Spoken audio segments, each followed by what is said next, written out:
You are watching Maulana Anis Bilgrami.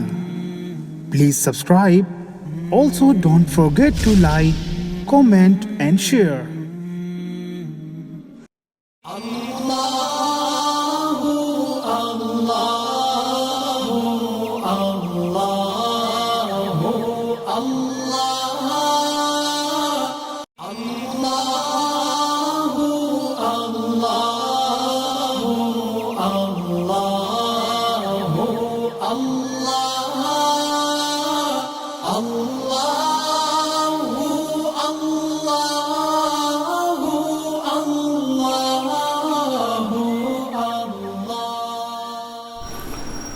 بسم الله الرحمن الرحيم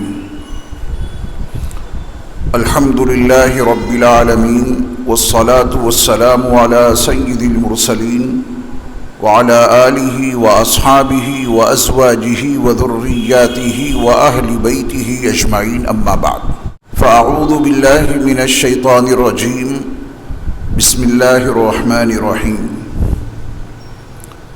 وَلَنَبْلُوَنَّكُمْ بِشَيْءٍ مِّنَ الْخَوْفِ وَالْجُوعِ وَنَقْصٍ مِّنَ الْأَمْوَالِ وَالْأَنفُسِ وَالثَّمَرَاتِ وَبَشِّرِ الصَّابِرِينَ الَّذِينَ إِذَا أَصَابَتْهُمْ مُصِيبَةٌ قَالُوا إِنَّا لِلَّهِ وَإِنَّا إِلَيْهِ رَاجِعُونَ أُولَئِكَ عَلَيْهِمْ صَلَوَاتٌ مِّن رَّبِّهِمْ وَرَحْمَةٌ وَأُولَئِكَ هُمُ الْمُهْتَدُونَ۔ آج ہماری گفتگو کے جو عناوین ہیں وہ بھی 5 ہی ہیں۔ گزشتہ کل جو آپ نے خطاب سماعت فرمایا تھا اس میں بھی ہماری گفتگو کے 5 عناوین تھے، اور آج کی گفتگو میں بھی 5 ہی عناوین ہیں جو آپ کو سننے ہیں اور سمجھنے ہیں۔ پہلا عنوان یہ ہے کہ مکۃ المکرمہ کے سیاسی حالات کیا تھے۔ جب سیدنا امام حسین رضی اللہ تعالی عنہ مدینہ منورہ سے ہجرت فرما کر مکۃ المکرمہ تشریف لے آئے، اسی طرح حضرت عبداللہ ابن زبیر جو سیدنا ابو بکر صدیق رضی اللہ تعالی عنہ کے نواسے تھے، وہ بھی اپنے اہل و عیال کے ساتھ مدینہ منورہ سے مکۃ المکرمہ تشریف لے آئے۔ تو پھر مکۃ المکرمہ کے اس وقت کے سیاسی حالات کیا تھے، اس کو سمجھیں گے تو پھر سیدنا امام حسین رضی اللہ تعالی عنہ کے وہ واقعات جو مکۃ المکرمہ سے کوفہ تک کے ہیں وہ بھی آسانی سے سمجھ میں آ جائیں گے۔ آج ہماری گفتگو کا جو دوسرا عنوان ہے وہ ہیں سیدنا عبداللہ ابن زبیر رضی اللہ تعالی عنہ۔ چونکہ سیدنا عبداللہ ابن زبیر رضی اللہ تعالی عنہ یہ مکۃ المکرمہ میں ہی قیام پذیر رہے تھے، اور سیدنا امام حسین رضی اللہ تعالی عنہ یہ مکۃ المکرمہ سے کوفہ تشریف لے گئے تھے۔ تو مکے کے سیاسی حالات اور وہاں سیدنا عبداللہ ابن زبیر رضی اللہ تعالی عنہ کا قیام، کس حکمت عملی کے ساتھ حضرت عبداللہ ابن زبیر رضی اللہ تعالی عنہ نے مکۃ المکرمہ میں قیام فرمایا ہوگا۔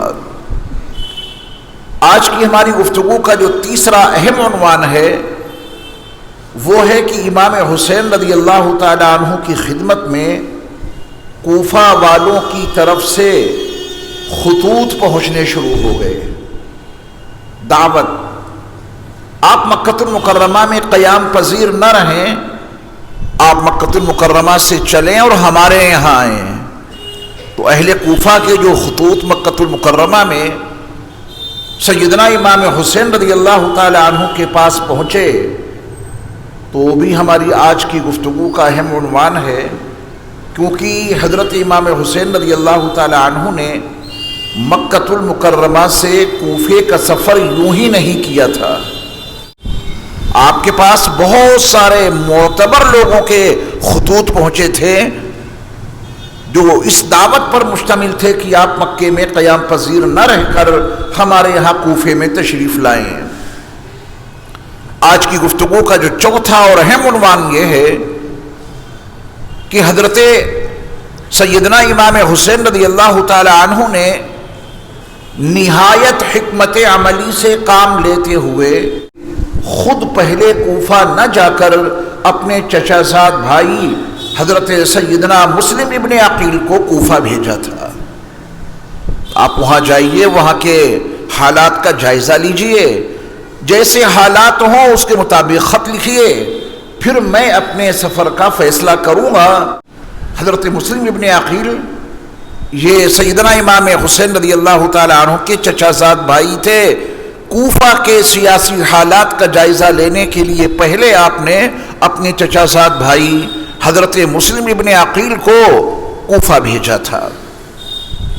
اور آج کی گفتگو کا جو پانچواں اور اہم عنوان ہے وہ یہ ہے کہ پھر سیدنا امام حسین رضی اللہ تعالی عنہ یہ مکۃ المکرمہ سے کوفے کی طرف اس خط کی بنیاد پر روانہ ہو گئے جو سیدنا مسلم ابن عقیل نے حالات کی عمدگی، حالات کی مساعدت کے تناظر میں آپ کو خط لکھا تھا. اس خط کو پڑھنے کے بعد حضرت امام حسین رضی اللہ تعالی عنہ اب مکۃ المکرمہ سے کوفے کی طرف روانہ ہو گئے. یہ 5 اہم عناوین ہیں جو آج کی ہماری گفتگو میں شامل ہیں. اگر آپ نے ان عناوین کے تحت ترتیب کے ساتھ ذہن کو حاضر رکھتے ہوئے آج کی اس گفتگو کو سماعت کر لیا تو پھر کل کا جو سب سے اہم بیان ہوگا امام حسین رضی اللہ تعالی عنہ کی شہادت، اس کا فلسفہ، اس کی حکمتیں، سیدنا امام حسین رضی اللہ تعالی عنہ کی آزمائشیں اور ہر آزمائش میں آپ کا کھرا اترنا، ہر امتحان میں آپ کا کما حقہ مکمل کامیاب ہونا، وہ آپ کی سمجھ میں آ جائے گا انشاءاللہ. جب سیدنا امام حسین رضی اللہ تعالی عنہ مدینہ منورہ سے چلے ہیں مکۃ المکرمہ کی طرف تو ایک آیت کی تلاوت کی، اور وہ آیت سیدنا موسیٰ علیہ السلام سے متعلق ہے. حضرت موسیٰ علیہ السلام جب مصر سے چلے تھے مدین کی طرف، اس وقت جو منظرنامہ تھا حضرت موسیٰ علیہ السلام کے اس واقعے کو بیان کرتے ہوئے قرآن مقدس کے 20ویں پارے میں سورۃ القصص کے اندر جو آیت موجود ہے، سیدنا امام حسین رضی اللہ تعالی عنہ نے اس آیت کو پڑھا تھا جب آپ مدینہ سے روانہ ہوئے تھے. اور جب آپ مکے میں داخل ہوئے تو کیا پڑھا تھا؟ ان دونوں آیتوں کو سنیے اور اس کا ترجمہ سمجھیے تاکہ امام حسین رضی اللہ تعالی عنہ کے اس سفر کی اہمیت کو آپ سمجھ سکیں. حضرت امام حسین رضی اللہ تعالی عنہ جب مدینے سے نکل رہے تھے تو آپ کی زبان پر یہ آیت تھی، فخرج منها خائفا يترقب قال رب نجني من القوم الظالمين. حضرت موسیٰ علیہ السلام نے یہ اس وقت پڑھا تھا کہ جب آپ مصر سے جا رہے تھے مدین کی جانب نہایت نامساعد حالات میں. حضرت موسیٰ علیہ السلام کے قتل کا منصوبہ تیار ہو چکا تھا فرعون کے دربار میں، اور ایک موسیٰ علیہ السلام کا خیر خواہ بہت جلد آتا ہے اور حضرت موسیٰ علیہ السلام کو آگاہ کرتا ہے کسی بھی طرح آپ یہاں سے نکل جائیں، فرعون آپ کے قتل کا منصوبہ تیار کر چکا ہے. تب حضرت موسیٰ علیہ السلام وہاں سے نکلے، خوف کی حالت میں نکلے، اور آپ کی زبان پر یہ دعا تھی، رب نجنی من القوم الظالمین، اے میرے رب مجھے ظلم کرنے والے لوگوں سے نجات عطا فرمائیے، ظالم لوگوں سے آپ مجھے بچا لیجئے. تو آپ دیکھیں کہ اللہ رب العزت نے حضرت موسیٰ علیہ السلام کی کیسی حفاظت فرمائی کہ آپ مصر سے مدین پہنچ گئے اور آپ کو کوئی نقصان راستے میں نہیں ہو سکا. یہی آیت حضرت امام حسین رضی اللہ تعالی عنہ نے مدینے سے روانہ ہوتے وقت پڑھی تھی. خوف کا تو عالم تھا ہی، کیونکہ یزید کی طرف سے وہ خط ولید بن عتبہ کو موصول ہو چکا تھا کہ حسین اور عبداللہ ابن زبیر اگر یہ دونوں میرے لیے تیرے ہاتھ پر بیعت نہ کریں تو دونوں کو قتل کر دینا۔ حضرت موسیٰ علیہ السلام کے لیے بھی قتل کا منصوبہ تیار ہوا تھا، امام حسین کے لیے بھی قتل کا منصوبہ بلکہ آرڈر آ چکا ہے۔ تو حضرت امام حسین رضی اللہ تعالی عنہ رب نجنی من القوم الظالمین یہ دعا پڑھتے ہوئے مدینہ منورہ سے چلے ہیں مکہ المکرمہ کی طرف۔ اے میرے رب مجھے ظالم لوگوں سے بچا لیجئے، یہ ظلم پر آمادہ ہیں اور یہ اپنے ظلم کے نتیجے میں مجھے اس بات پر مجبور کر چکے ہیں کہ میں مدینہ منورہ کو چھوڑ دوں۔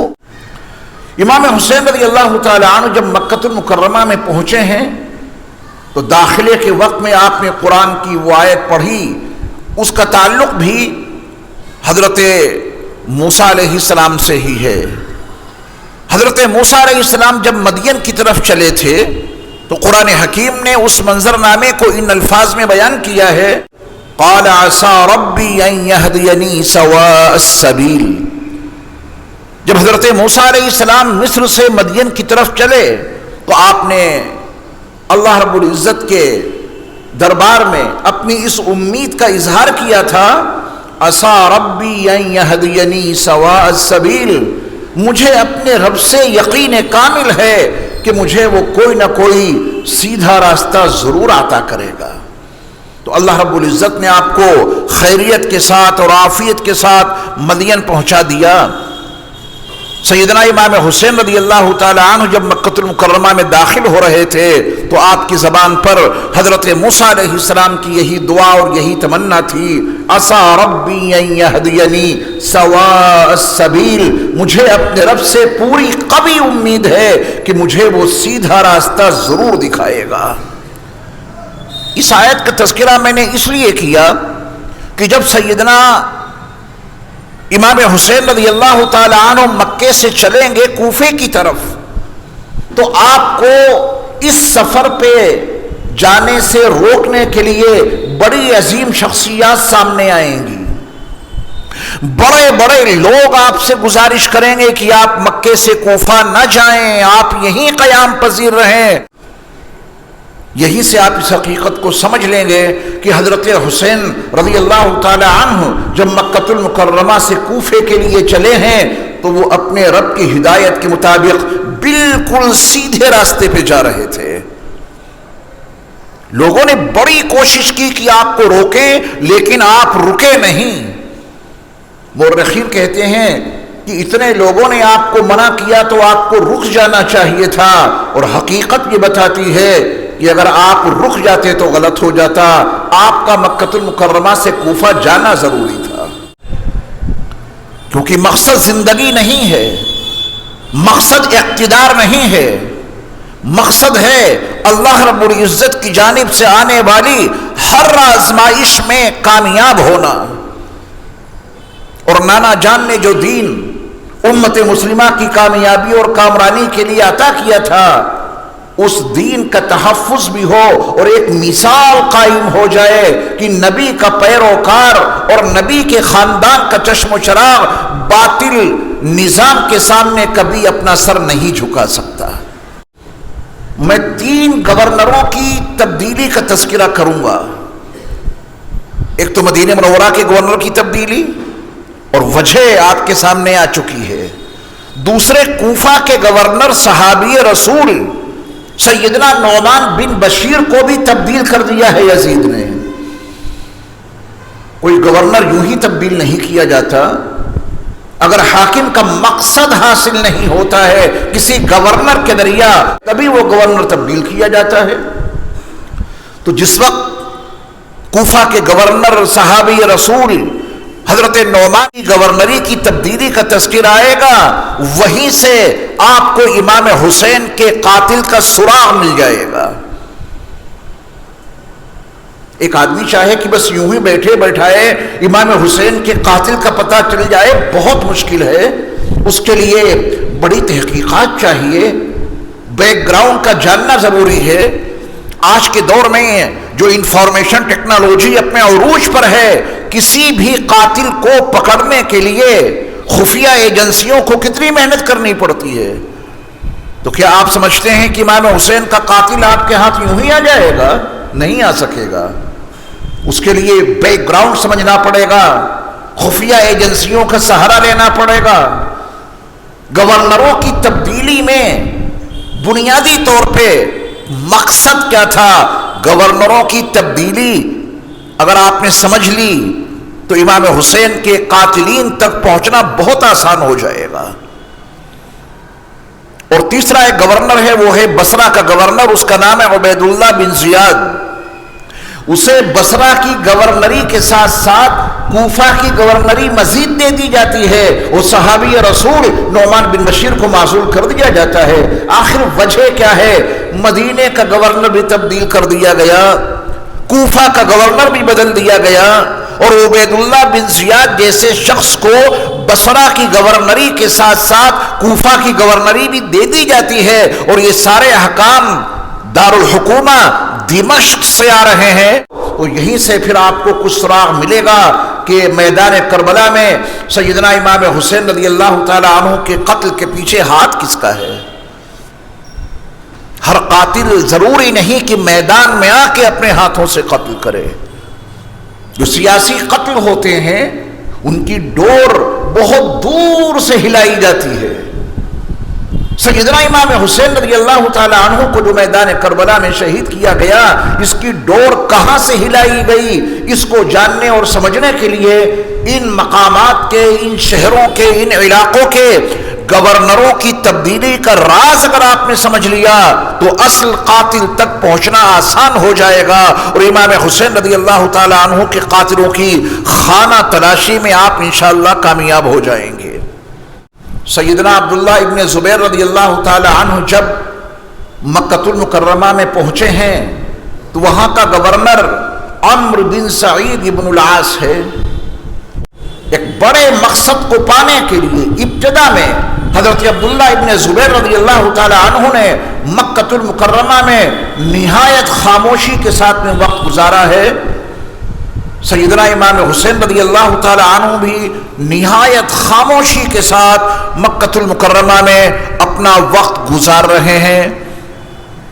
سن 60 ہجری میں اخیر کے جو 4 مہینے ہیں، رمضان، شوال، ذیقعد اور ذی الحج، رمضان سے کچھ قبل آپ مدینہ منورہ سے سن 60 ہجری میں مکۃ المکرمہ میں پہنچے، اور کچھ ہی عرصہ گزرا تھا کہ رمضان کے مہینے میں 10 رمضان سے کوفہ سے آپ کے پاس خطوط آنے شروع ہو گئے. جب یزید اپنے والد حضرت معاویہ رضی اللہ تعالی عنہ کے انتقال کے بعد برسر اقتدار آیا تو اہل حجاز نے اس کے اقتدار کو پسند نہیں کیا. اہل حجاز میں مکۃ المکرمہ اور مدینہ منورہ شامل ہے. یہ پورا علاقہ وہ ہے جس نے یزید کی تخت نشینی کو پسند نہیں کیا. سیدنا معاویہ رضی اللہ تعالی عنہ کے انتقال کے بعد کوفہ والوں نے بھی، عراق والوں نے بھی، اہل عراق نے بھی یزید کی حکومت کو پسند نہیں کیا. مصر والوں نے پسند نہیں کیا. اہل شام کا مخصوص خطہ تھا، ان کے سامنے بہت بڑی مجبوری تھی. یزید کی طاقت کا بھی ان کو علم تھا. شام کے لوگوں نے تو بے شک یزید کی حکومت کے خلاف کوئی آواز نہیں اٹھائی، لیکن اہل عراق نے یزید کے برسر اقتدار آنے کو بالکل پسند نہیں کیا. حجاز والے بھی اپنے دل سے راضی نہیں تھے یزید کی حکومت کے لیے. عراق والے چونکہ یزید کی حکومت کو ناپسند کر رہے تھے، حضرت امیر معاویہ رضی اللہ تعالیٰ عنہ کے انتقال کے بعد اب کوفہ والوں نے امام حسین رضی اللہ تعالیٰ عنہ کے پاس خطوط لکھنے شروع کیے، اور ان کا مقصد یہ تھا کہ نواسۂ رسول سیدنا امام حسین کو اپنے یہاں ہم بلائیں اور ان کے دست حق پرست پر بیعت کریں، اور یزید کے بالمقابل آپ کو خلیفۃ المسلمین کے منصب پہ فائز کریں. یہ ارادہ ہے کوفہ والوں کا، یہ ارادہ ہے اہل عراق کا کہ مکۃ المکرمہ سے سیدنا امام حسین رضی اللہ تعالی عنہ کو ہم اپنے یہاں بلائیں، اور یہاں بلا کر کے ان کے دست حق پرست پر بیعت کریں تاکہ یزید کے بالمقابل ہمارا امیر المومنین خلیفۃ المسلمین علی ابن ابی طالب کے صاحبزادے ہوں سیدنا امام حسین رضی اللہ تعالی عنہ۔ اور اس کے پیچھے کی جو بنیادی وجہ ہے اسے آپ اس معاہدے کی اس دفعہ کے تحت میں آسانی سے سمجھ سکتے ہیں جس کا تذکرہ میں نے کیا تھا کہ جب سیدنا امام حسن رضی اللہ تعالی عنہ نے حضرت امیر معاویہ رضی اللہ تعالی عنہ سے صلح کی تھی، اس میں بہت ساری دفعات تھیں۔ اس صلح نامہ کی دفعات میں ایک دفعہ یہ بھی تو تھی کہ آپ یعنی امیر معاویہ رضی اللہ تعالی عنہ اپنا کوئی جانشین، اپنا کوئی ولی عہد مقرر نہیں کریں گے۔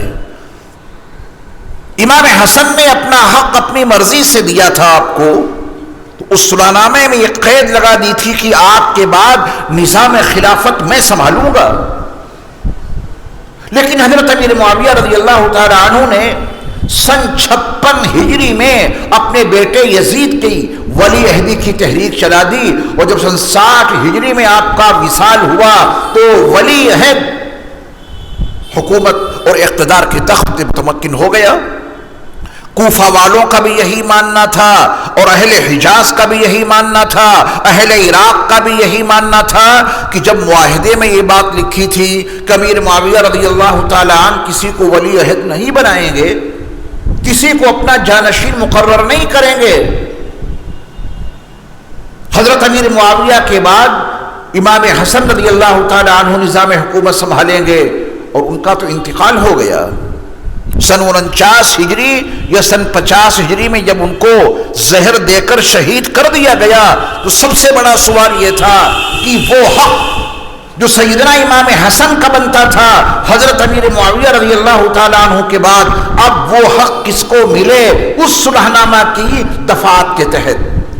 تو اہل حجاز کا یہ ماننا تھا کہ یزید کو یہ حق کہیں سے کہیں تک نہیں ملنا چاہیے، اہل عراق کا بھی یہی ماننا تھا کہ یہ حق حکومت کا یزید کو مل ہی نہیں سکتا، ہاں امام حسن رضی اللہ تعالی عنہ کے چھوٹے بھائی سیدنا امام حسین اس کے حقدار ہو سکتے ہیں اس مصالحت کی اس دفعہ کے تناظر میں۔ تو اہل عراق نے اسی تناظر میں اور انہی حالات کے پیش نظر سیدنا امام حسین رضی اللہ تعالی عنہ کو خطوط لکھے کہ آپ مکہ المکرمہ سے ہمارے ہاں کوفہ میں تشریف لائیں، ہم آپ کے دست حق پرست پر بیعت کریں گے، اور یزید کے بالمقابل ہم آپ کو خلیفۃ المسلمین اور امیر المومنین کی شکل میں دیکھنا چاہتے ہیں۔ عام طور پہ لوگ اہل عراق اور کوفہ والوں کے تعلق سے ایک دم سے بد زبانی کرنی شروع کر دیتے ہیں، بڑے غدار تھے، بڑے مکار تھے، امام حسین کو بلایا اور قتل کروا دیا۔ یہ سب بہت سطحی باتیں ہیں۔ سب سے پہلے آپ کو آج کی اس مجلس میں دلائل اور شواہد کے ساتھ اس حقیقت کو جاننا اور سمجھنا ہے کہ کوفہ کی سرزمین پر وہ گھر کس کا ہے جس میں بیٹھ کر یہ طے ہوا تھا کہ ہم مکہ المکرمہ سے امام حسین کو بلائیں گے۔ اگر وہ گھر کسی اوباش طرح کا آدمی کا ہو تو پھر اس طرح کی گفتگو کی جا سکتی ہے۔ دیکھنا یہ ہے کہ سب سے پہلے جس گھر میں یہ مشاورت ہوئی کہ سیدنا امام حسین رضی اللہ تعالیٰ عنہ کو مکے سے بلا کے کوفے میں رکھا جائے اور ان کے دست حق پرست پر بیعت کی جائے، یہ گھر کس کا ہے سب سے پہلے آپ کو یہ سمجھنا ہے۔ اگر وہ گھر کسی صحابی رسول کا نکل آتا ہے اور کسی صحابی رسول کی نگرانی میں اور ان کی سرپرستی میں یہ خطوط لکھے گئے تو پھر زبان کو لگام دینی پڑے گی اور ان مجبوریوں کو جاننا اور سمجھنا پڑے گا جن کے تحت یہ کوفی امام حسین کا ساتھ نہیں دے سکے، اور جب وہ مجبوری ہٹی ہے تو پھر کیسا انتقام لیا ہے خون حسین کا وہ تاریخ بھی آپ کو جاننی پڑے گی، ورنہ آپ بلا وجہ میں کوفہ والوں کے بارے میں بدگمان ہو جائیں گے۔ نبی کریم صلی اللہ علیہ وسلم کے ایک صحابی ہیں، ان کا نام ہے سلیمان بن سرد۔ یہ نام اگر آپ نے یاد رکھا تو اس سلسلے کی تمام کڑیاں آسانی کے ساتھ میں آپ سمجھتے چلے جائیں گے۔ صحابی رسول کا نام کیا ہے؟ سلیمان بن سرد. ان کا دور جاہلیت کا نام تھا یسار. جب انہوں نے مدینہ منورہ کی سرزمین پر نبی کریم صلی اللہ علیہ وسلم کی بارگاہ میں حاضر ہو کر آپ صلی اللہ علیہ وسلم کے دست حق پرست پر اسلام قبول کیا، حلقہ بگوش اسلام ہوئے. جب انہوں نے اسلام قبول کیا نبی کریم صلی اللہ علیہ وسلم کی بارگاہ میں حاضر ہو کر، تو میرے مصطفیٰ علیہ السلام نے پوچھا کہ تمہارا نام کیا ہے؟ تو انہوں نے اپنا نام بتلایا کہ میرا نام تو یسار ہے. تو آپ علیہ السلام نے فرمایا کہ تمہارا نام آج سے یسار نہیں بلکہ سلیمان ہے. ان کا نام بھی میرے مصطفیٰ نے تجویز کیا. یہ ان کی شرافت اور کرامت کی ایک بہت واضح دلیل ہے. یہ نبی علیہ السلام کے صحابی ہیں، اور پھر آپ سیدنا علی بن ابی طالب کرم اللہ وجہہ کے نہایت وفادار ساتھیوں میں سے تھے. حضرت علی بن ابی طالب کرم اللہ وجہہ سے سلیمان بن سرد کو بے پناہ محبت تھی. ہر جنگ میں حضرت علی بن ابی طالب رضی اللہ تعالیٰ عنہ کے شانہ بشانہ رہ کر دشمنوں کے بالمقابل سلیمان بن سرد نے جنگ کی تھی. تو سلیمان بن سرد کوئی عام آدمی نہیں ہے، صحابی رسول ہیں. ان کے گھر میں مشاورت ہوتی ہے کہ امیر معاویہ رضی اللہ تعالیٰ عنہ کے انتقال کے بعد ان کا بیٹا تخت حکومت پر متمکن ہو گیا ہے. اس کے بالمقابل تو ہمیں امام حسین کو مکہ المکرمہ سے یہاں بلا کر ان کے دست حق پرست پر بیعت کرنی چاہیے. یزید کی حکومت کو ہم تسلیم نہیں کرتے. تب سلیمان بن سرد رضی اللہ تعالی عنہ کے مکان میں اس مشاورت کے بعد سیدنا امام حسین رضی اللہ تعالی عنہ کو خطوط لکھے گئے. 10 رمضان سن 60 ہجری سے ان خطوط کے لکھنے کا سلسلہ جاری ہوا. 7 لوگ ایک بعد دیگرے سیدنا امام حسین رضی اللہ تعالی عنہ کے پاس کے خطوط لے کے پہنچے ہیں. اور یہ بات تو آپ کے علم میں ہے ہی کہ سیدنا علی بن ابی طالب کرم اللہ وجہہ نے اسلام کا دارالحکومت مدینہ منورہ سے کوفے میں منتقل کر دیا تھا. حضرت عثمان غنی رضی اللہ تعالی عنہ کے دور خلافت تک اور آپ کی شہادت تک اسلام کا دارالخلافہ مدینہ منورہ تھا.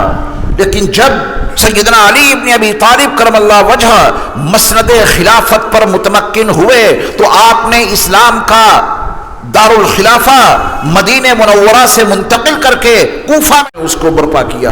اب یہ کوفہ ہے پوری مملکت اسلامیہ کا دارالخلافہ. تو جب حضرت علی ہی مدینے سے چلے آئے تو آپ کی پوری فیملی مدینہ منورہ سے کوفہ میں آ کے جاگزین ہو گئی. سیدنا امام حسن اب کوفہ میں رہ رہے ہیں، سیدنا امام حسین رضی اللہ تعالیٰ عنہ اب کوفہ میں رہ رہے ہیں. تو ان ناموں سے آپ ناآشنا نہیں تھے جنہوں نے آپ کو خطوط بھیجے تھے. اور ان میں سر فہرست صحابی رسول حضرت سلیمان بن سرد کا خط ہے، اور وہی اس تحریک کے باعث بنے تھے.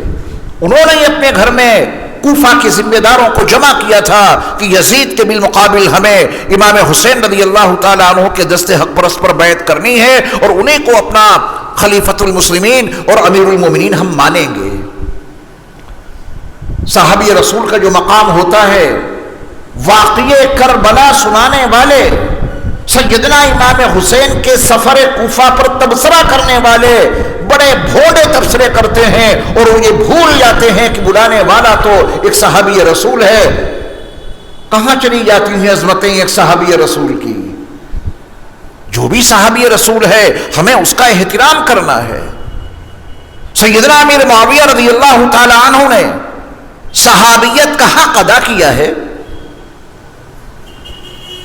سیدنا امیر معاویہ رضی اللہ تعالیٰ عنہ نے اپنے بیٹے یزید کو نصیحت کی تھی اور وصیت کی تھی کہ کبھی بھی حسین کے ساتھ میں زیادتی نہیں ہونی چاہیے. وہ نواز رسول ہیں، ہمیشہ ان کا خیال رکھنا اور ہمیشہ ان سے درگزر کا معاملہ کرنا. اس نسبت کا خیال رکھا ہے سیدنا امیر معاویہ رضی اللہ تعالیٰ عنہ نے. بیٹا نالائق ہے، اس کی جو گندی کرتوتیں ہیں وہ بھی سامنے آئیں. اس نے اپنے باپ کی اس وصیت کو بالکل فراموش کر دیا کہ امام حسین رضی اللہ تعالیٰ عنہ اور آل رسول کے ساتھ میں کبھی کوئی زیادتی نہیں ہونی چاہیے. لیکن اپنی حکومت کو بچانے کے لیے اس نے سب کچھ کیا جو نہیں کرنا چاہیے تھا.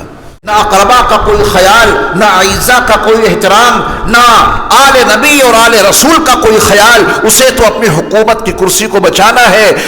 کسی کا بھی قتل کرنا پڑے وہ اس کا قتل کر دیتا ہے.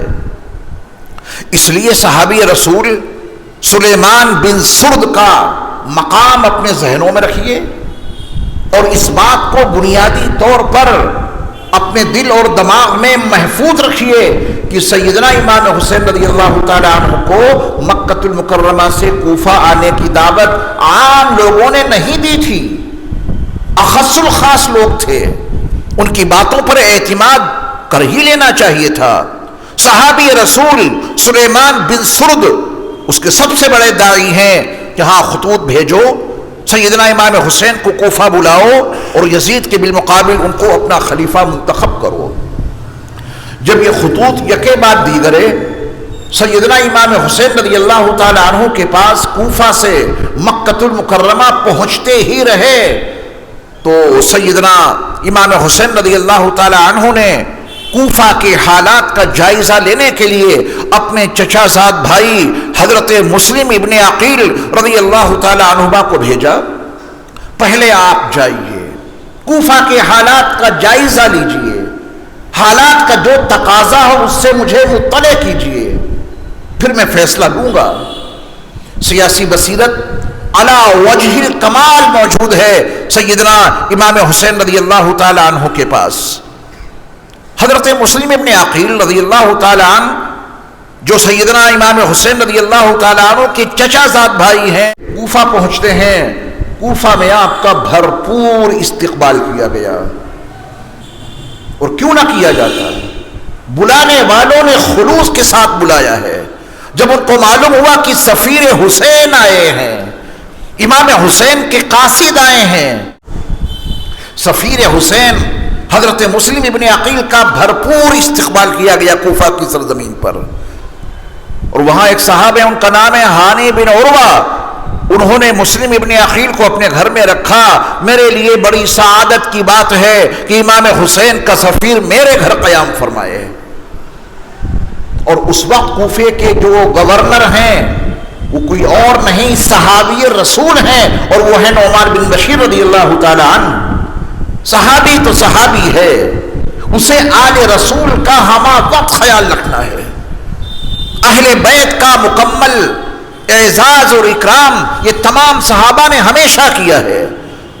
تو اس وقت گورنر ہیں کوفہ کے نعمان بن بشیر، وہ صحابی رسول، اور سفیر حسین مسلم ابن عقیل پہنچے ہیں کوفہ میں. آپ کا بھرپور انداز میں اعزاز کے ساتھ تکریم کے ساتھ استقبال کیا گیا. اور ہانی بن عروہ نے آپ کو اپنے گھر میں رکھا، قیام پذیر ہو جائیے. کوفہ میں اطلاع دے دی گئی کہ ابھی شہزادہ امام حسین رضی اللہ تعالیٰ عنہ تو نہیں آئے ہیں ہمارے یہاں، جن کو بلانے کے لیے ہم نے بہت سارے خطوط بھیجے، لیکن سیدنا امام حسین رضی اللہ تعالیٰ عنہ نے اپنے قاصد کو بھیجا ہے، اپنے سفیر کو بھیجا ہے حالات کا جائزہ لینے کے لیے. آؤ کوفہ والو، امام حسین کے لیے دست مسلم ابن عقیل پر بیعت کرو. امام حسین رضی اللہ تعالیٰ عنہ کے لیے بیعت لی جائے گی. کس کے ہاتھ پر؟ مسلم ابن عقیل کے ہاتھ پر، جو سفیر حسین بن کر پہنچے ہیں کوفہ. پہلے ہی دن 12,000 لوگوں نے سیدنا امام حسین رضی اللہ تعالیٰ عنہ کے لیے مسلم ابن عقیل کے دست حق پرست پر بیعت کر لی. آپ اندازہ فرمائیں کہ کوفہ کے 12,000 لوگ پہلے دن امام حسین کے لیے جس مسلم ابن عقیل کے دست حق پرست پر بیعت کر رہے ہیں، ان کی عقیدتوں کا کیا حال ہوگا. کوفہ کے سیاسی حالات کا جائزہ لینے کے لیے ہمہ وقت یزید کے جاسوس کوفہ اور اس کے تمام نواحی علاقوں میں بڑی تیزی کے ساتھ اپنی اپنی سرگرمیوں میں مصروف تھے، کیونکہ یزید کو خطرہ تھا تو عبداللہ ابن زبیر اور امام حسین سے. یزید کے جاسوس کوفہ میں اور اس کے اطراف میں اپنی اپنی سرگرمیوں میں مصروف ہیں کہ یزید کے خلاف کوئی قدم تو نہیں اٹھا رہا، یزید کے خلاف کوئی بات چیت تو نہیں ہو رہی، یزید کے خلاف کوئی منصوبہ سازی تو نہیں ہو رہی۔ اس کے جاسوس کام کر رہے تھے، جاسوسوں کو پتہ چل گیا کہ کوفہ کی سرزمین پر سیدنا امام حسین رضی اللہ تعالی عنہ کے سفیر حضرت مسلم ابن عقیل آئے ہیں، اور یہ خبر فوراً یزید کے پاس پہنچائی گئی۔ یزید نے کیا آرڈر دیا میں ابھی اس کا تذکرہ کروں گا۔ اگلے دن 6000 مزید لوگوں نے امام حسین رضی اللہ تعالی عنہ کے لیے حضرت مسلم ابن عقیل کے دست حق پرست پر بیعت کر لی۔ 2 دنوں میں 18,000 نفوس سیدنا امام حسین رضی اللہ تعالی عنہ کے لیے حضرت مسلم ابن عقیل کے دست حق پرست پر بیعت کر لیتے ہیں۔ کتنا خوشگوار ماحول ہے امام حسین کے لیے، کوفہ کے حالات کتنے اچھے ہیں امام حسین کی تشریف آوری کے لیے۔ حالات کے اس حسن، حالات کی اس مساعدت کے تناظر میں حضرت مسلم ابن عقیل نے فوراً خط حضرت امام حسین رضی اللہ تعالیٰ عنہ کے نام لکھا، حالات بہت اچھے ہیں، تشریف لائیے۔ پہلے ہی دن 12,000 لوگوں نے اور اگلے دن 6,000 لوگوں نے آپ کے نام پر بیعت کی ہے میرے ہاتھ پر۔ سب تیار ہیں آپ کی جانثاری کے لیے اور آپ کی وفاداری کے لیے، آپ تشریف لائیں۔ یہ خط یہاں سے روانہ ہو گیا ہے مکہ المکرمہ کے لیے۔ اس زمانے میں اتنی برق رفتاری سے تو ڈاک نہیں پہنچتی تھی جتنی برق رفتاری سے آج پہنچ رہی ہے۔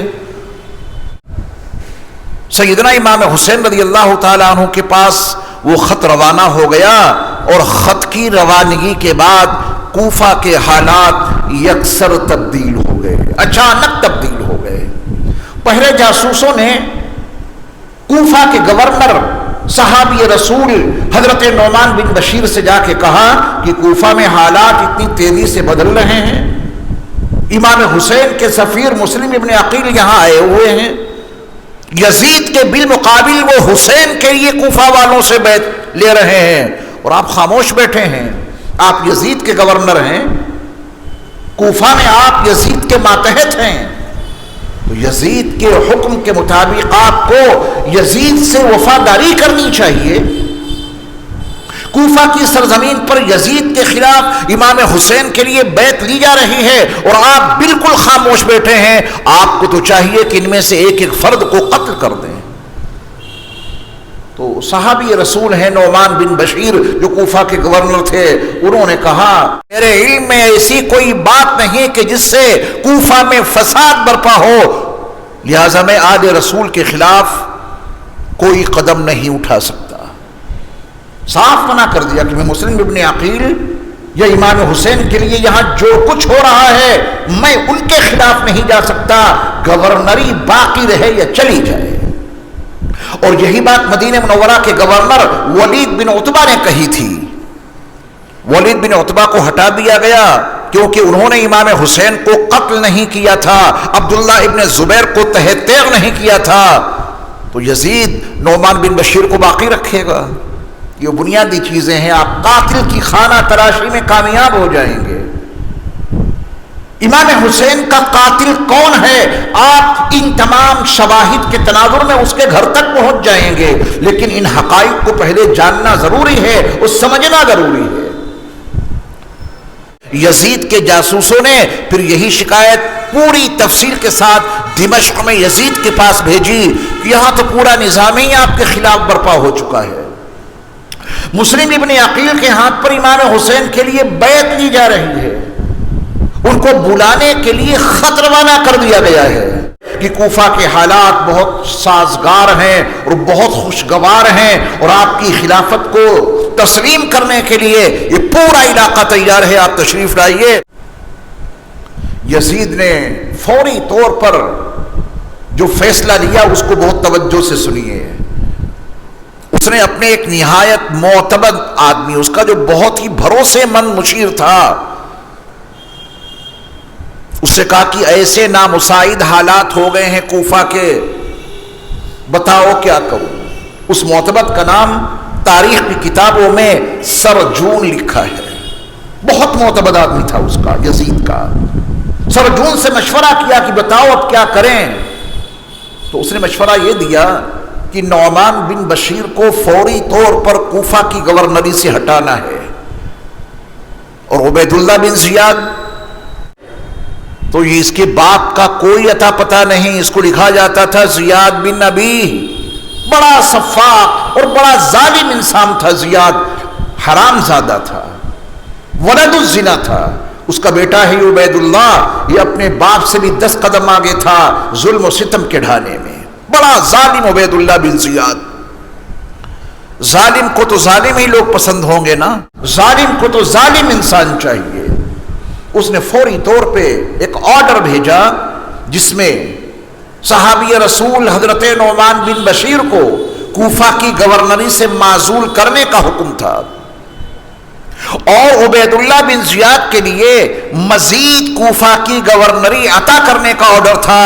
عبید اللہ بن زیاد کو اب یزید نے بصرہ کے ساتھ ساتھ کوفہ کا گورنر بھی بنا دیا، اور اس سے یہ کہا کہ تمہیں اپنی حکمت عملی کے ساتھ ان تمام حالات پہ قابو پانا ہے. اس نے یہ بھی کہا اس میں کہ اگر حالات قابو میں نہ آئیں تو مسلم ابن عقیل کو قتل کر دینا، اور جس نے مسلم ابن عقیل کو پناہ دی ہے اس کو بھی سخت سے سخت سزا، عبرتناک سزا دینا، تاکہ کوئی بھی حسین کا حامی یہاں سر نہ اٹھا سکے. یہاں سے آپ کو امام حسین کے قاتل کا کچھ سراغ لگے گا. امام حسین کے سفیر مسلم ابن عقیل کوفہ میں ہیں. نعمان بن بشیر نے چشم پوشی سے کام لیا، آل رسول کے ساتھ میں کوئی زیادتی نہیں کر سکتا، آل رسول کے خلاف میں کوئی قدم نہیں اٹھا سکتا. یزید نے فوراً صحابی رسول نعمان بن بشیر کو گورنری کے منصب سے ہٹا دیا، اور بصرہ کے گورنر عبید اللہ بن زیاد کو کوفہ کی گورنری دے کر یہ آرڈر تک دے دیا کہ ضرورت پڑے تو مسلم ابن عقیل کو قتل بھی کر دینا. مسلم ابن عقیل کا قتل حقیقت میں حسین ابن علی کا قتل ہے. نبی کریم صلی اللہ علیہ وسلم نے تو ایک سفیر کے قتل کا بدلہ لینے کے لیے اپنے صحابہ کو مدینہ منورہ سے غزوہ موتا جہاں برپا ہوا وہاں بھیجا تھا. جرم صرف اتنا تھا، نبی علیہ الصلوۃ والسلام کے سفیر کو قتل کر دیا تھا. سفیر کا قتل یہ نہایت نازیبا حرکت ہے. پھر وہ غزوہ موتا برپا ہوا، اس کی ایک مکمل تاریخ ہے. تو سفیر حسین کو قتل کرنے کا اگر آرڈر دیا ہے یزید نے، تو پھر حسین کے قتل کا آرڈر دینے میں اس کے لیے کیا دقت ہے؟ اور اس سے پہلے وہ آرڈر دے چکا ہے اس چھوٹے سے پرزے میں، جس کا تذکرہ علامہ ابن کثیر علیہ الرحمہ نے کیا بھی ہے کہ 2 خطوط بھیجے تھے اس نے. ایک بڑا خط تھا اور ایک چھوٹا سا پرزہ تھا چوہے کے کان کے برابر. اس میں یہ لکھا ہوا تھا چھوٹے والے پرزے میں کہ حسین اگر میرے لیے تیرے دست پر تیرے ہاتھ پر بیعت نہ کریں وہ قتل کر دینا. قتل کا آرڈر تو پہلے دے چکا تھا. ولید بن عتبہ انہوں نے کہا کہ میں آل رسول پہ ہاتھ نہیں اٹھا سکتا. تب امام حسین قتل نہیں ہوئے تھے، ورنہ آرڈر تو پہلے ہی آ چکا تھا. اب امام حسین کے سفیر کے ساتھ کوفہ کی سرزمین پر جو کچھ کیا جائے گا اور جس کے آرڈر سے کیا جائے گا، بس آپ یہیں سے قاتل حسین کا سراغ لگا سکتے ہیں. پھر اسی کے آرڈر پہ امام حسین کو کوفہ کی سرزمین پر میدان کربلا میں شہید کیا گیا. نیچے والوں کی کیا حیثیت کہ وہ اپنے اوپر والوں کے آرڈر کے بغیر اتنی عظیم شخصیت پہ ہاتھ بھی اٹھا سکیں. اس موضوع کو میں تفصیل کے ساتھ رکھوں گا آپ کے سامنے انشاءاللہ.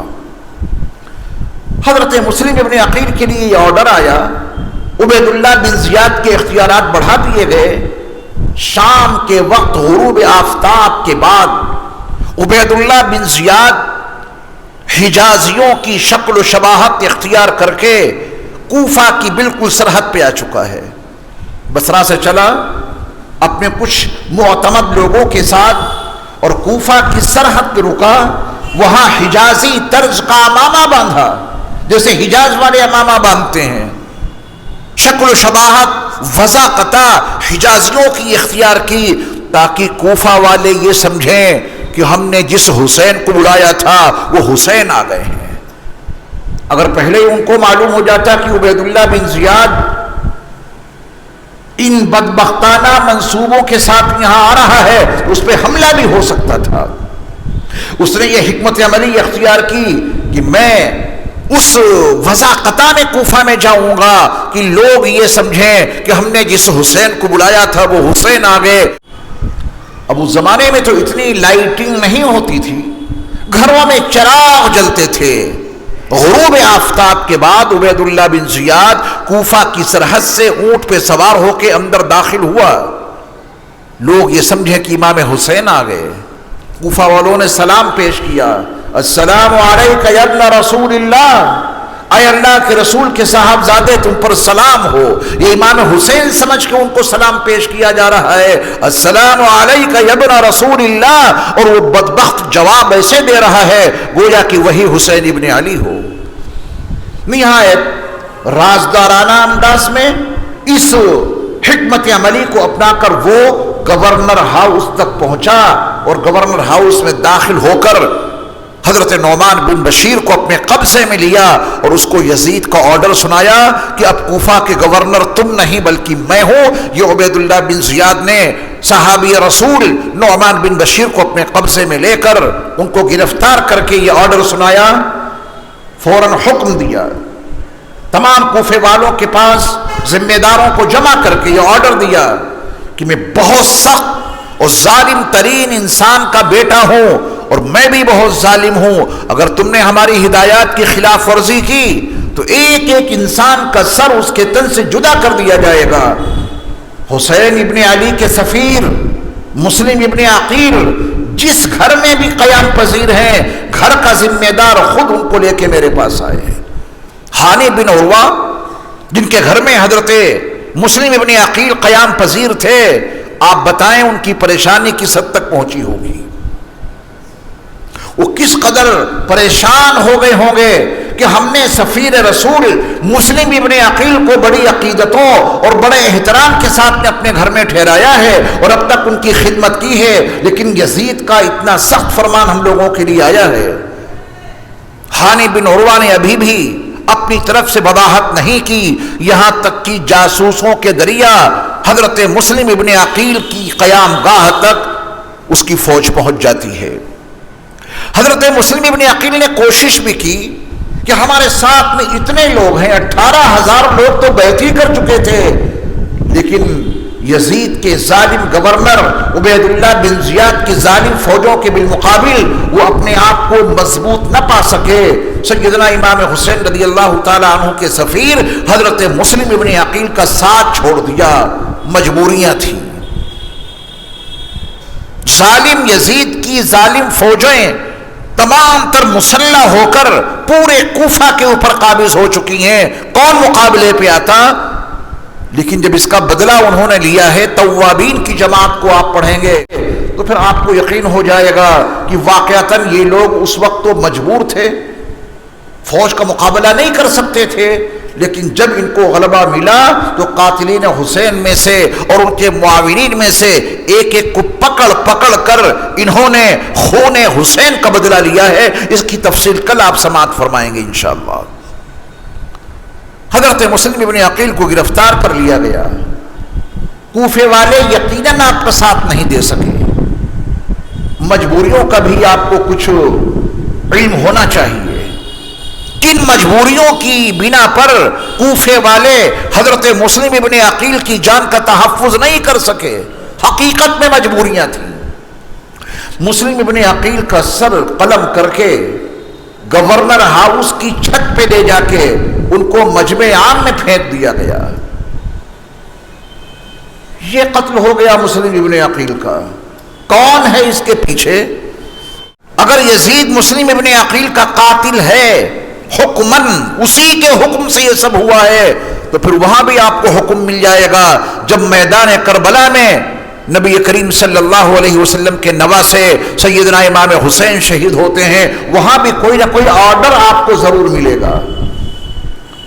اور یہ بات اپنے ذہن سے نکال دیجیے گا جو لوگ کہتے ہیں کہ کسی کتاب میں ہمیں یہ نہیں ملتا ہے کہ یزید نے آرڈر دیا تھا، یہ یزید نے سیدنا امام حسین کو قتل کیا تھا. اس بحث میں جائے بغیر یہ پوچھا جائے گا کہ امام حسین جیسی عظیم شخصیت، امام حسین عالی مقام جیسا عظیم انسان جب مکہ المکرمہ سے چل کے کوفہ آ رہا تھا تو یزید کو یہ بتانا ہوگا اس نے ان کی حفاظت کا کیا انتظام کیا۔ قتل کی بحث کو چھوڑیے آپ، اتنی عظیم شخصیت تمہارے علاقے میں جہاں تمہاری حکومت قائم ہے، جہاں تمہارا اپنا گورنر موجود ہے، ہم قتل کی بحث کو نہ چھیڑ کر یہ پوچھیں گے یزید تو یہ بتا جب کوفہ امام حسین علی مقام تشریف لا رہے تھے تو نے ان کی حفاظت کا کیا انتظام کیا؟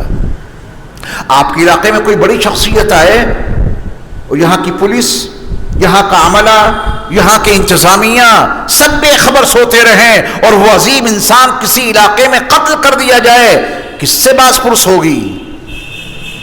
اسی طریقے سے یزید سے پوچھا جائے گا کہ کوفہ میں تیری حکومت قائم تھی، وہاں تیرا اپنا گورنر موجود تھا، بتا امام حسین علی مقام کی تشریف آوری پر تو نے ان کی حفاظت کا کیا انتظام کیا، اس کا ثبوت فراہم کرو۔ یزید سے یہ بھی پوچھا جائے گا کیا ضرورت پیش آئی تھی صحابی رسول نعمان بن بشیر کو گورنر سے ہٹانے کی؟ وہ کوفہ کے گورنر تھے، انہیں تو نے کیوں ہٹا دیا؟ کیا وجہ تھی؟ کیا منصوبہ تھا؟ اس کے پیچھے تیری کیا بدنیتی شامل تھی؟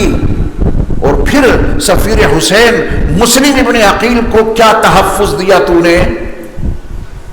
ان کے قتل کا آرڈر اگر نہیں دیا تو تحفظ بتا، ان کی حفاظت کا کیا انتظام کیا؟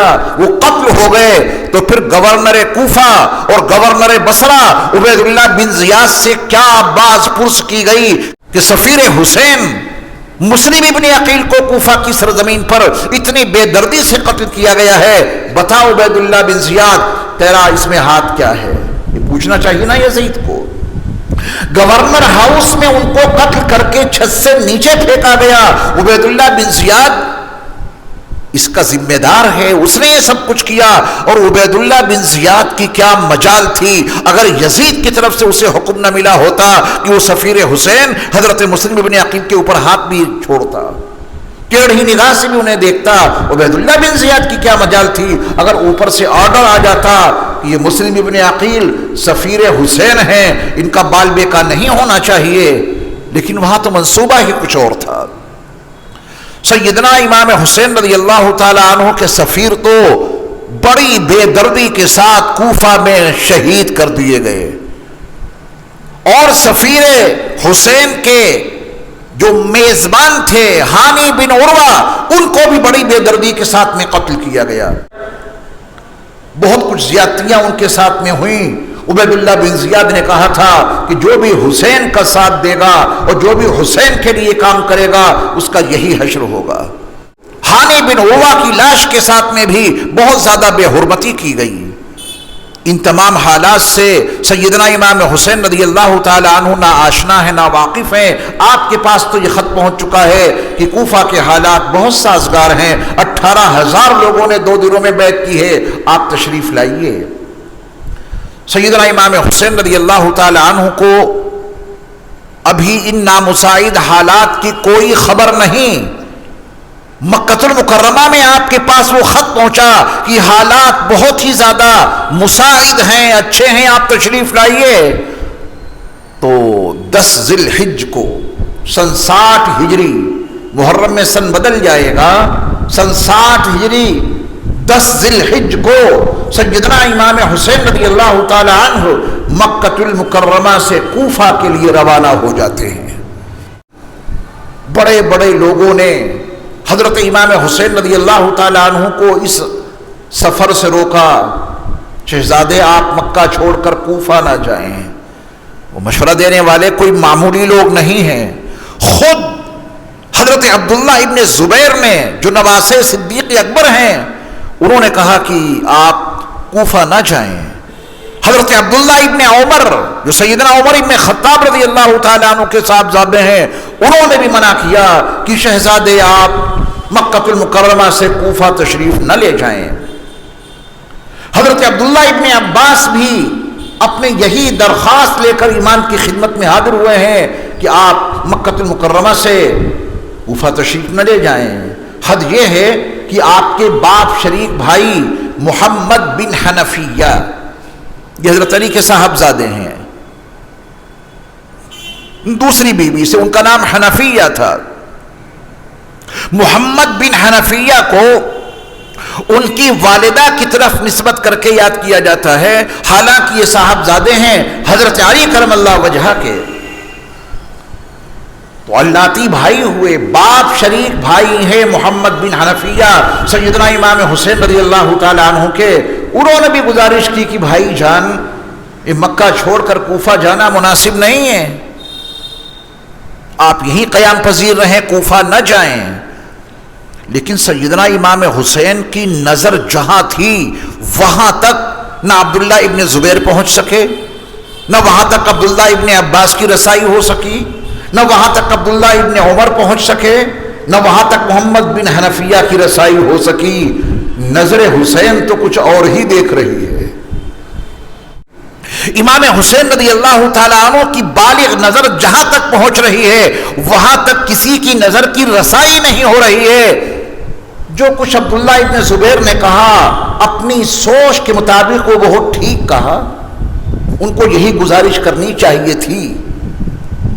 عبداللہ ابن عباس نے جو گزارش کی وہ بھی ان کی حد تک ٹھیک ہے، ان کا مشورہ غلط نہیں تھا. جہاں تک ان کی نظر کی رسائی ہو رہی تھی اس کے تناظر میں عبداللہ ابن عباس نے بھی گزارش کی آپ مکہ المکرمہ سے کوفہ نہ جائیں.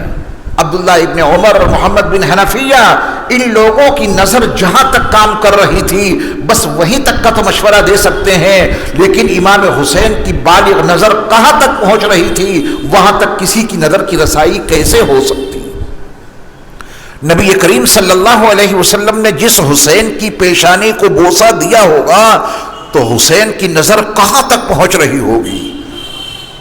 سیدنا علی بن ابی طالب کرم اللہ وجہہ کا ایک واقعہ صحیح سند کے ساتھ حدیث کی کتابوں میں موجود ہے اور یہ مکی زندگی کا واقعہ ہے.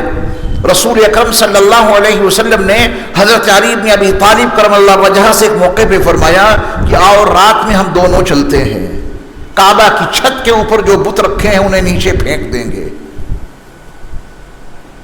نبی کریم صلی اللہ علیہ وسلم حضرت علی بن ابی طالب کرم اللہ وجہہ کو لے کے بیت اللہ شریف کے قریب آئے. اس زمانے میں بیت اللہ کی چھت اتنی اونچی نہیں تھی جتنی آج ہے.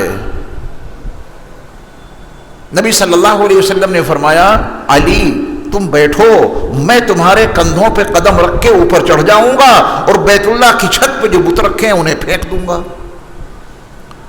بار نبوت کو، رسالت کے بوجھ کو حضرت علی کرم اللہ وجہہ کے نازک کندھے جھیل نہ سکے.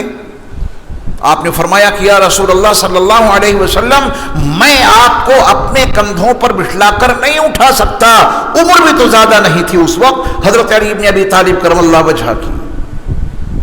آپ علیہ السلام نے فرمایا کہ پھر علی ایسا کرو میں بیٹھتا ہوں، تم میرے دونوں کندھوں پہ اپنے دونوں پیر رکھو اور میرے کندھوں پہ قدم رکھ کے بیت اللہ کی چھت پہ چڑھو. اللہ کو کچھ اور ہی منظور تھا. تمام صحابہ کی زندگی کا آپ مطالعہ کریں، کسی صحابی کے قدم میرے مصطفیٰ کے شانوں پر نہیں پہنچے ہیں، کسی صحابی کے قدم میرے مصطفیٰ کے کندھوں تک نہیں پہنچے ہیں. نبی علیہ السلام کے کندھوں پہ کھڑے ہوئے ہیں حضرت علی بن ابی طالب کرم اللہ وجہہ. نبی علیہ السلام ان کو لے کے اٹھے اور آپ کھڑے ہو گئے. میرے مصطفیٰ کھڑے ہیں اور ان کے کندھوں پر علی بن ابی طالب کرم اللہ وجہہ کے دونوں پیر اور حضرت علی بھی کھڑے ہو گئے. نسبت مصطفیٰ کیا ملی؟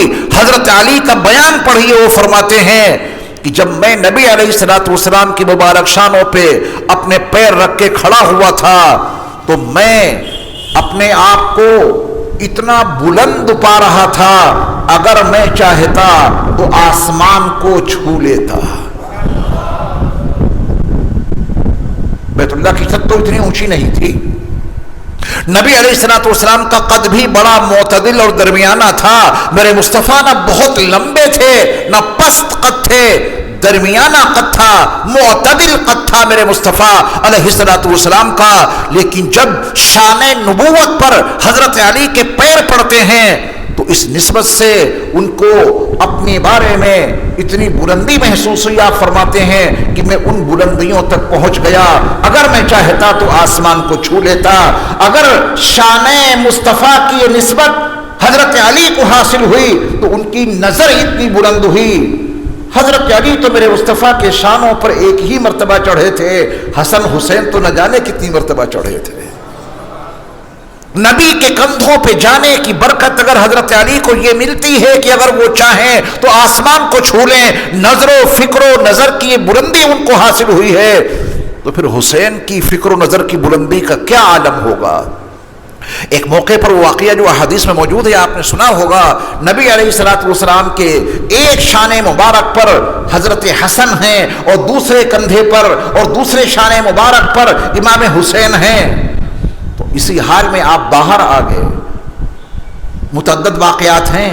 حضرت عمر نے کہا حسن حسین تمہاری سواری کتنی اچھی ہے نا، نبی علیہ الصلوۃ والسلام تمہاری سواری بنے ہیں، تمہاری سواری کتنی اچھی ہے، کتنی اچھی سواری پہ تم دونوں سوار ہو.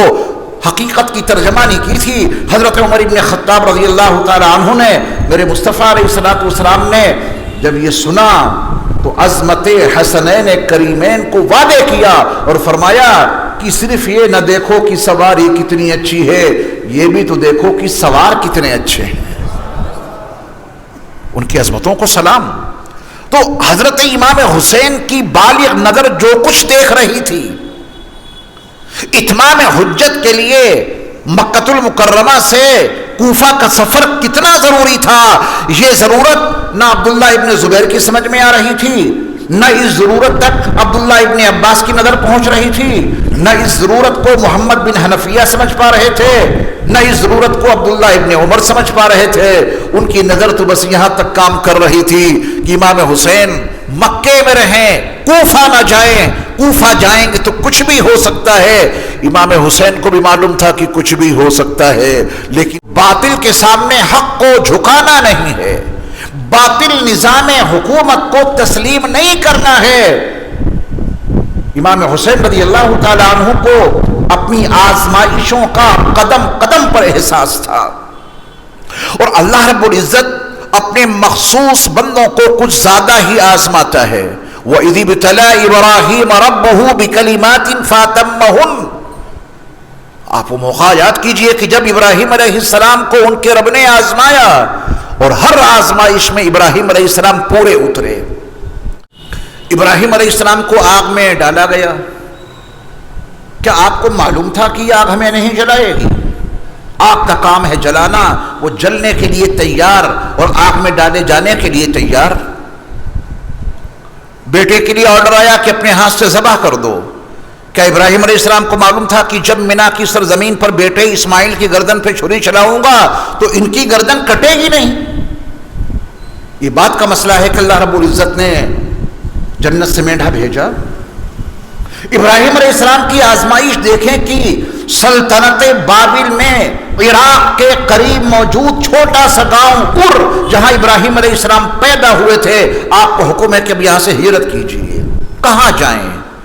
مصر ہوتے ہوئے کنعان پہنچے تھے، نہ کوئی گھر نہ کوئی در اور اتنا طویل ترین سفر. تو مقام خلدت پر فائز ہوئے. جو آیت میں نے خطبے میں پڑھی تھی اس میں 5 طرح کی آزمائشوں کا تذکرہ ہے. وَلَنَبْلُوَنَّكُمْ بِشَيْءٍ مِّنَ الْخَوْفِ وَالْجُوعِ وَنَقْصٍ مِّنَ الْأَمْوَالِ وَالْأَنفُسِ وَالثَّمَرَاتِ. یہ 5 طرح کی آزمائشوں کا تذکرہ ہے. اللہ اپنے بندوں کو کبھی ایک آزمائش سے گزارتا ہے، پھر کچھ عرصے کے بعد دوسری آزمائش سے گزارتا ہے، پھر کچھ عرصے کے بعد تیسری آزمائش سے گزارتا ہے. کچھ بندوں کو ایک ہی آزمائش سے گزار کر کوئی مقام عطا کر دیتا ہے. اللہ اپنے بندوں میں سے جس بندے سے زیادہ محبت کرتے ہیں ان کو زیادہ سے زیادہ آزمائشوں سے گزارتے ہیں. حسین ابن علی کا مقام و مرتبہ کتنا بلند و بالا ہے، وہ میں نے پہلے دن کے ختام میں آپ کے سامنے ان کی عظمتوں کو اجاگر کیا. جب عظمتیں یہ ہیں تو آزمائشیں بھی سخت ہوں گی. اللہ رب العزت نے ان 5 آزمائشوں سے چند گھنٹوں میں امام حسین کو گزار دیا، 5 آزمائشوں میں سے ہر آزمائش سے آپ کو گزرنا پڑا۔ وَلَنَبْلُوَنَّكُمْ بِشَيْءٍ مِّنَ الْخَوْفِ، ایمان والو ہم تمہاری آزمائش کریں گے، ضرور آزمائیں گے تمہیں ہم تمہارے اوپر خوف مسلط کر کے۔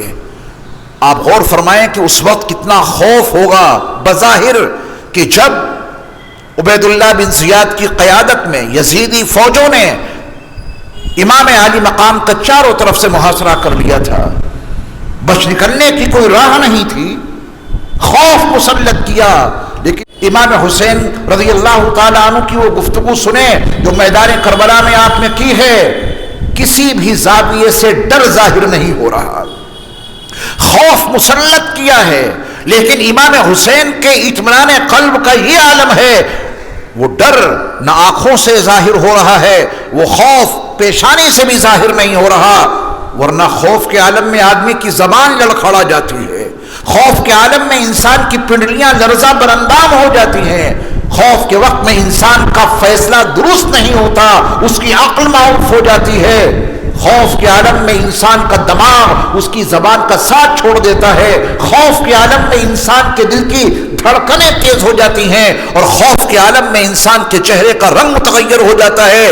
امام حسین ہیں کہ چاروں طرف سے خوف منڈلا رہا ہے، ہر چہار جانب سے آپ کو خوف نے گھیر رکھا ہے، لیکن اس آزمائش میں اور اس امتحان میں کامیابی کا یہ عالم ہے کہ امام حسین کے چہرے مہرے سے، وجود مبارک سے، آنکھوں سے، زبان سے خوف کا کہیں سے کہیں تک احساس نہیں ہو رہا۔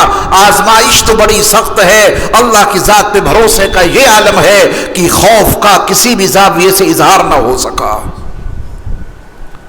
وَلَنَبْلُوَنَّكُمْ بِشَيْءٍ مِّنَ الْخَوْفِ وَالْجُوعِ، آپ غور فرمائیں کہ وہ ظالم لوگ کہ جو امام حسین کو قتل کرنے کے درپے تھے، چاروں طرف سے آپ کا محاصرہ کر لیا تھا، کیا وہ آپ کو کھانے پینے کا کوئی انتظام کر کے دیں گے؟ وہ آپ کی دعوتیں کریں گے؟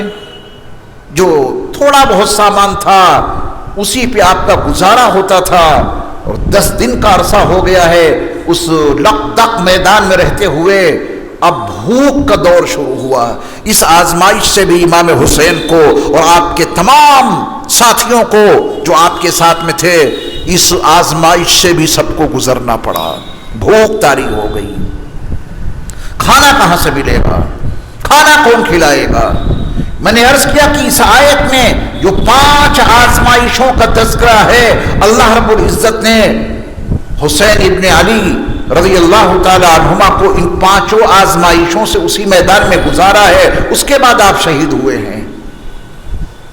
خوف کے ساتھ بھوک کی مصیبت، بھوک کی آزمائش، بھوک کے ذریعے سے آپ کو آزمایا اللہ رب العزت نے۔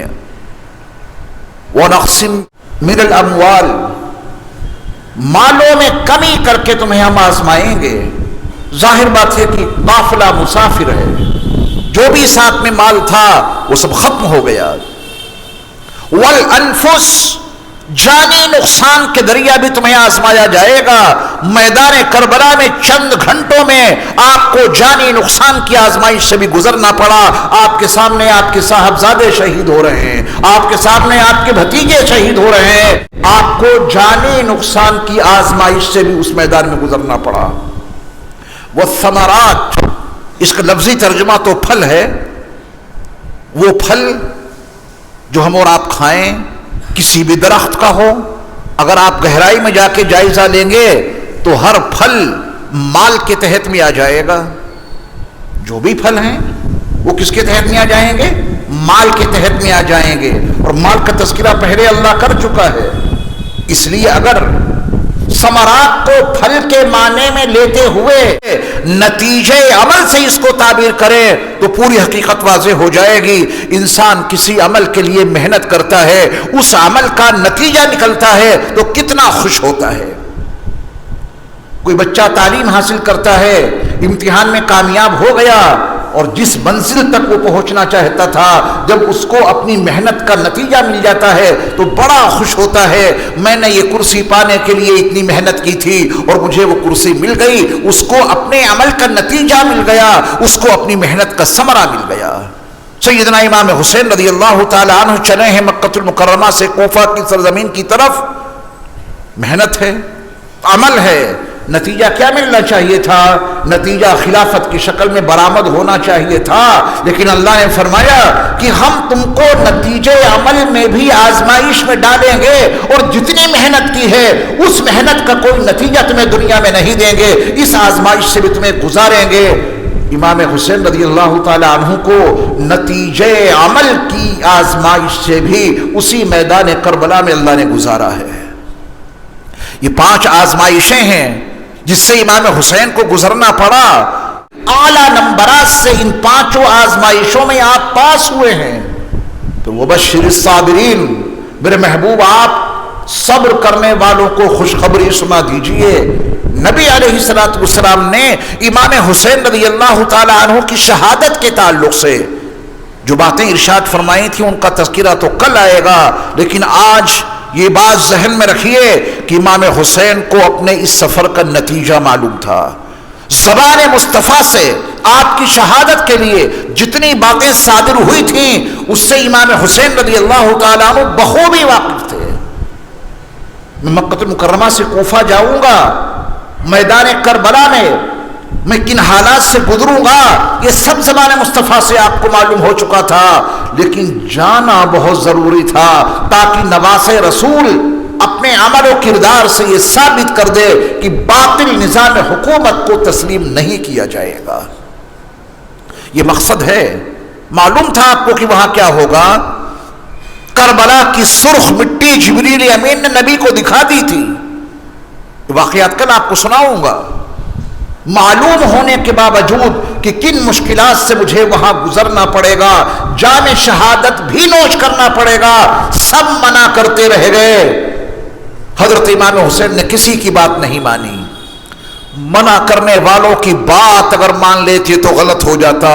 منع کرنے والوں کی بات نہ مان کر آپ نے اپنے نانا نبی کریم صلی اللہ علیہ وسلم کے پیش کردہ دین اور لائے ہوئے نظام زندگی کی حفاظت کا ثبوت پیش کر دیا۔ موت اور زندگی تو سب کے ساتھ میں وابستہ ہے، جو بھی دنیا میں آیا ہے اسے ایک دن مرنا ہے، لیکن وہ موت کتنی اچھی ہوگی جو اللہ کے راستے میں ہو اور نبی علیہ السلام کے لائے ہوئے دین کے تحفظ میں وہ موت واقع ہو، اس سے اچھی کیا موت ہو سکتی ہے؟ اسی کو شہادت کہتے ہیں۔ جام شہادت نوش کرنے کا موقع ملے گا، یہ آپ کو پہلے سے معلوم تھا۔ تو منع کرنے والوں کی نظر وہاں تک نہ پہنچی جہاں تک نظر حسین پہنچ رہی تھی۔ منع کرنے والوں نے اپنے زاویے فکر سے صحیح منع کیا، روکنے والوں کی نظر جہاں تک جا رہی تھی اس کے مطابق انہوں نے صحیح روکا۔ امام حسین رک جاتے تو غلط ہو جاتا۔ امام حسین کی باریک نظر جہاں تک کام کر رہی تھی اس کے مطابق آپ نے یہ سفر طے کیا، اور آپ مکہ المکرمہ سے کوفہ کی سرزمین کے قریب میدان کربلا تک پہنچ گئے۔ پھر وہاں کیا کچھ ہوا، میدان کربلا میں جو کچھ ہوا اس کا تذکرہ انشاءاللہ آپ کل سنیں گے، اور جتنی چیزیں آج بطور نشاندہی کے میں نے آپ کے سامنے پیش کی ہیں ان کو ذہن میں رکھیں گے تو امام حسین کے قاتلوں تک بہت آسانی سے آپ پہنچ جائیں گے۔ اور اگر یہ باتیں آپ نے فراموش کر دی، مدینے کا گورنر کیوں بدلا گیا؟ ایسے ہی بدل دیا ہوگا۔